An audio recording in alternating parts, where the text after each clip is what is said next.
naiulat na umunoy breach incident sa core infrastructure ng eGov.ph app. At ipag-uusapan kasama si Department of Information and Communications Technology Undersecretary David Almirol Jr. Yusek Almirol, magandang tanghali po. Welcome po sa Bagong Pilipinas ngayon. Hello, Josh. Magandang tanghali. Sir, nilinaw po ng DICT na walang verified breach sa core infrastructure ng eGov.ph. Pakipaliwanag po kung paano po ninyo natukoy na isolated lamang ang mga naiulat na insidente. Opo, wala pong breach po sa ating eGov app. So, yung pong mga nabalita dati na noong 2014 na mayroon pong breach, ito po ay isang third-party system na nag-integrate sa eGov. Ito po isang e-complaint system ng isang ahensya na nag-integrate sa eGov na doon po nagsusumbong yung mga reklamo po nila. So, yung pong data na pinakita po doon sa sinasabing breach ay hindi po data ng eGov yun. Ito po ay data ng isang third-party e-complaint system na wala naman pong mga personal information. So mali po yung balita na eGov mismo yung na-breach. Ngayon po kasi nasa 1,000 mahigit na po na government systems ang naka-integrate po sa eGov. Isa lang po yun sa naka-integrate sa eGov. So tatandaan po natin na ang eGov po ay hindi po kami nangangalaga ng datos po ng bawat ahensya. So example, pag pumunta ka sa eGov at nag-click ka ng PhilHealth, wala sa amin po ang datos ng PhilHealth. Nakay PhilHealth po yun. Pag nag-click ka naman ng GSIS or Pag-ibig, ang datos po wala sa amin. Nasa GSIS din or Pag-ibig. Ganon din po yung nangyari po dun sa isang nire-report nila na meron daw pong breach po na nangyari. Pero hindi po eGov app po yun. It's a third-party system na isa lang sa nag-integrate po sa eGov. So, Yusek, sa gitna po ng inyong pag-iimbestiga, may pangamba pa rin yung publiko tungkol sa posibleng pagkuha ng kanilang personal data. Ano po yung konkretong ebidensya na nagpapatunay na walang large-scale data extraction na nangyari? Dito po sa eGov team natin, kampante po tayo na wala po tayong mangyaring hacking po. Number one, naka-full encrypt po tayo sa eGov. So, ibig sabihin, lahat ng datos po natin po sa registration, sa tinatawag po na eKYC, ay full encrypted po ito. Kahit po yung programmer namin, hindi po kaya pong mabasahin po yung datos po, no? So, aside po sa full encryption na ginawa natin sa ating eGov, meron po tayong layers of security natin na nilagay. And at the same time, kahit po na unified platform po siya, ang mga datos po ay wala po sa DICT, wala po sa amin. Kanya-kanya po ang mga government agency na nangangalaga po ng kanya-kanyang mga datos po nila. Integration lang po yung pong sakop po ng eGov Super App natin. Alright. Yusek, meron kasi mga unverified posts online na yung mga senior citizens na kadalasan nabibiktima nito at sinasabi na nalilimas yung kanilang mga savings account dahil nagpapanggap na itong mga tawag na natatanggap nila ay mula sa eGov.ph app. Pero para lang po malinawan, ano po ba yung, sa mga reklamo po na natatanggap ninyo, ano po ba yung mga naging modus nitong mga naging insidente? Marami pong modus yan na nagkukunyari po yan na tumatawag na sila ay empleyado ng gobyerno. Yung iba nga dyan nagpretend na eGov staff daw sila or PSA staff sila or National ID staff sila at ini-encourage nila yung citizen na mag-update ng kanilang record. So, during the conversation ay kung yung pong tao ay naniwala na empleyado pala ng gobyerno yung kausap, so nagda-download naman na siya ng mga peking app naman na at pinapasok po yung email niya, password niya. Kaya po nakukuha po yung kanilang mga email password. Kaya po ang lagi po namin sinasabi, wala pong employee ng gobyerno, pati po sa eGov app, natatawag po sa inyo para lang po mag-install ng app or mag-update ng record. Wala pong ganon. So huwag po tayong maniniwala na kailangan mag-update ng record by talking to someone. Wala pong ganun. Scam po yun pag may tumatawag agad-agad na nagpre-pretend na eGov app staff sila or ibang mga ahensya.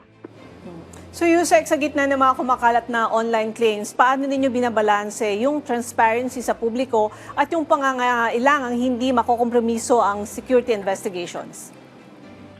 So maganda po ngayon yung ginawa natin sa eGov dahil nga isa po siyang decentralized system. No? Kumbaga unified po yung interface sa tao. Talaga pong pag pumasok yung Pilipino po doon, nandun na po lahat ng government services niya. Nandun niya ma-access niya napakaraming mga government services kasi ito naman po yung bili ng ating mahal na Pangulo na dalhin ng gobyerno sa tao.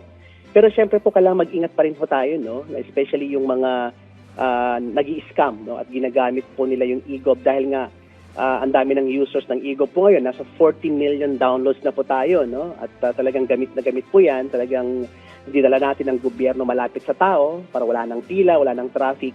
Pero po, sa akibat dito po yung mapapagkunyaring mga tao na ginagamit po yung popularity ng eGov para makapang-scam po sila.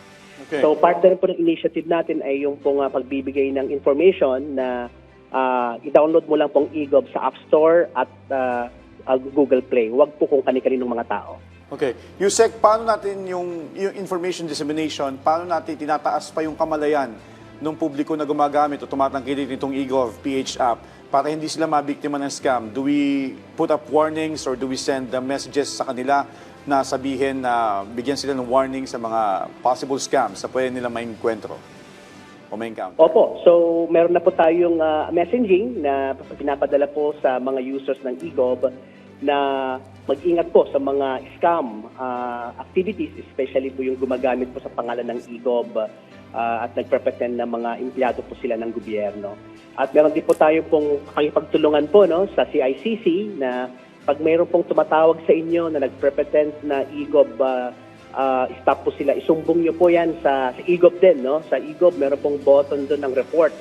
Pagka-click mo ng report button, i-click mo po yung scam, i-report mo po yung nang-scam sa inyo para investigahan po yan ng ating CICC naman po yung mag-iimbestiga.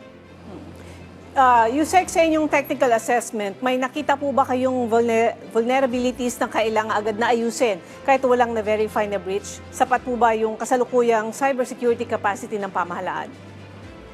Ang cybersecurity po ay isa pong tuloy-tuloy po na aktibidades, no? Hindi po ito dapat tumitigil. So, we're working together with our Cybersecurity Bureau na dapat maya't-maya po chinecheck po yan at dapat kino-comply po agad-agad ng team namin pag may mga nakita pong mga vulnerability. Maliit man po yan o malaki, kinakailangan pong asikasuhin po yan. Although nag-focus po kami sa tinatawag na cybersecurity by design, ibig sabihin, lahat po ng ginagawa namin sa DICT eGov ay prioridad po namin ang cybersecurity kasi po nandito po yung aming credibilidad po, ano. Isa lang po yan, nagkaroon ng breach po yan, magkakaroon na po tayo ng distrust sa ating ginagamit na eGov. Kaya po, since day one, naging prioridad po namin po ang seguridad po ng eGov. Kaya nag-full encrypt po tayo para po whether magkaroon ng disclosure o hindi sa data, wala pong mababasang datos at all kasi nga naka-full encrypt po tayo. Yan po yung ating in-implement po. Tuloy-tuloy po yan at hindi po tayo tumitigil po na magdagdag ng mga additional security measures. Okay. Yusek, maaari natin gawing babala na rin ito at para mag-ingat yung ating mga kababayan. No? Doon sa nasabi mo na eGov or i-report doon sa eGov PH app na pwede nilang gamitin kapag sila ay nabiktima o mabibiktima ng scam. Matanong ko lang po, pagka po ba nag-report sila at sakali nabiktima na sila, may babalik pa ba yung perang nakuha sa kanila? May posibilidad pa ba maibalik? Yung pong pag-report po dyan ay depende po kung ano po yung kanilang nagamit po. No? Normally po yan, mga e-wallet po yung mga nagpapadalhan. Pwede pong isumbong po ninyo ito, no? sa CICC. Si CICC naman magko-coordinate po yan kung ano pong bangko or GCash man yan o Maya man yan. At we hope po na tumulong po sila sa investigation, pati po yung pagbabalik. Ang pinaka-problema po dito, pag binigay mo na po kasi yung email mo, yung password mo, yung OTP mo doon sa scammer, parang ikaw na po yung gumamit. So kaya po nga po yung nagiging paliwanag natin lagi na sana po, no, sa ating mga mahal na kababayan, alam po natin po yung napakagandang intention po ng eGov, no, na talagang napakaraming government agencies na po yung nandyan at talagang we're giving efficient and ease of doing business sa ating mga mamamayan at expected na po ito na talagang pati po mga scammer ay magkukunyari sila na gagamitin po ang pangalan ng eGov kasi nasa 14 million users na po tayo sa eGov. Kaya po, ang babala po natin at paulit-ulit namin sinasabi, wag po kayo magpapaloko sa mga tumatawag o nagpretend po na staff po ng gobyerno. Kahit hindi po eGov yan, minsan nagpretend po silang National ID staff or PSA staff or GSIS staff. Hindi po totoo yun. Wala pong government employee ang tatawag po sa inyo at humihingi po ng password or magda-download manually po ng mga sistema or mga mobile app. scam po agad-agad po yun. So Yusek, sa nabanggit po ninyo, meron na po ba kayong coordination at pag-uusap sa lahat ng mga ahensya ng pamahalaan na nandyan sa eGov.ph app para pagsabihan sila na ang kanilang mga kliyente ay abisuhan din na may mga scammers na gumagamit ng kanilang mga ahensya? Opo, meron kaming interagency meetings na kasama po namin po dito po ang CICC para po magkaroon po kami ng information dissemination. Hindi lang po si DICT dapat po ang mag-disseminate. Dapat kanya-kanyang government agencies po ang mag-disseminate. Kung maalala ho ninyo, may mga nare-receive tayo po mga text message minsan po sa iba-ibang ahensya na nagpre-pretend na may violation ka or nagpre-pretend na meron kang kailang i-update sa record mo. So dapat combined forces po to sa lahat ng ahensya. So meron na po kaming initiative po na pangkalahatan po ay magdi-disseminate po kami lahat po ng information against sa scammers po. Okay, Yusek, mensahe nyo na lang po sa ating mga kababayan na patuloy na gumagamit itong eGov.ph app. Pati na rin po ang inyong mensahe para ma-maximize nila itong eGov.ph app para dun sa mga nais humingi ng tulong na mga financial, medical, para makakuha ng appointment dyan sa eGov.ph app at makapunta sa e-Servicio o eGov Servicio Hub San Juan. Opo, hindi lang po San Juan, Asekweng, meron na tayong Cebu ngayon at sa ating Servicio Hub. Sa eGov app po, pag nangangailangan po kayo ng mga financial or medical support, halimbawa wala kayong pambili ng gamot or pambayad po sa hospital, nagkulang po, tumutulong po ang gobyerno, nandyan po ang DOH, nandyan po ang PhilHealth, ang DSWD. Kung gusto ko ninyo pong mag-set ng appointment, gamitin nyo lang po yung eGov app. Meron pong button po dyan ng eGov Servicio Hub po, para magkaroon po kayo ng appointment. At yung mga ibang government services naman, wag na po kayong pumila pa. Andyan na po yung iba-ibang klase ng government services. Andyan na po yung national ID nyo, yung driver's license nyo, yung PRC ninyo, PhilHealth nyo, Pag-ibig nyo, GSIS nyo. So, makakatipid po kayo sa biyahe at hindi na kinakailangan pong gumastos pa ng gasolina or matraffic pa ho. Bahay na lang po, ma-avail nyo na po ang napakaraming government services para spend time with your family na nga. Yun po yung ating sinasabi ngayon, instead of wasting time falling in line to complicated processes ng government. Madali na po ngayon dahil po sa ating eGov Super App. Okay.